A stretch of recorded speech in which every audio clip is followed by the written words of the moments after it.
নেতৃত্ব তাকে দলে টেনেছে।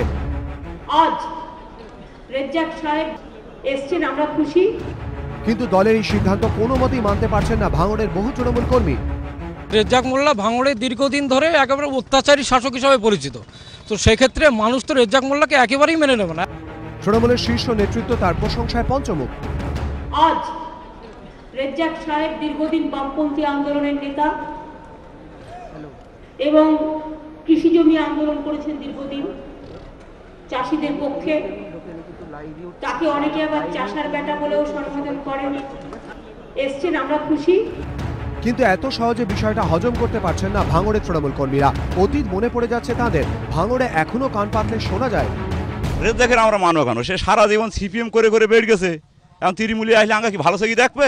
রাজ্জাককে কিভাবে মেনে নেওয়া যায়? যে এখানে এসে বলে গেছে যে নাকসমা লাঠি কাটো, তো আমরা তো ভাঙড়ের মাঝে যা যাচ্ছে সেই লাঠি শেষেই রেখে দিয়েছে। এখন সেই লাঠিটা কোথায় দেবে, মূল্যগুলো কোথায় দেবে, সেটা ভাঙড়ের মানুষ ঠিক করবে। রাজ্জাককে মানতে পারছে না। শুধু নতুন দলের কর্মীদের কাছেই নয়, নিজের ভাইপোর কাছেও তৃণমূলে যোগ দেওয়া রেজ্জাক এখন শুধুই সুবিধাবাদী। উনি স্বার্থলোভী লোক। উনি এই 50 বার জিতলে উনি কেন্দ্র থেকে 40 লাখ টাকা পাবে।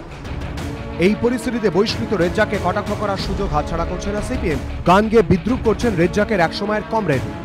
পাড়ার লোকে কয় আমায় ভূতে ধরেছে, কি করে বোঝাবো তোমায়, আমায় কেউ ভালোবেসেছে। নেতাদের মতো অবশ্য ঘুরিয়ে নয়, রেজ্জাককে সরাসরি আক্রমণ করার পথে হেঁটেছেন ভাঙড়ের সিপিএম কর্মীরা। আজীবনকাল বাম আন্দোলন করে লাস্টে এসে ডানপন্থীতে গেলেন, মতিভ্রম ঘটেছে। 2008 সালের 23 মার্চ ভাঙড় কলেজে বোমাবাজি হয়েছিল। তৃণমূল এখন রেজ্জাকের মাথায় ছাতা ধরলেও সেই সময় তারাই অভিযোগ করেছিল কলেজে বোমাবাজির নেপথ্যে ছিলেন রেজ্জাকই। প্রতি বছর 23 মার্চ কালা দিবসও পালন করেন ভাঙড়ের তৃণমূল কর্মীরা। এই পরিস্থিতিতে শুক্রবার আনুষ্ঠানিকভাবে তৃণমূল শিবিরের নাম লেখান রেজ্জাক মোল্লা। যা ঘিরে ক্রমেই অসন্তোষ দানা বাঁধছে ভাঙড়ের তৃণমূল কর্মীদের মনে, বাড়ছে ক্ষোভ।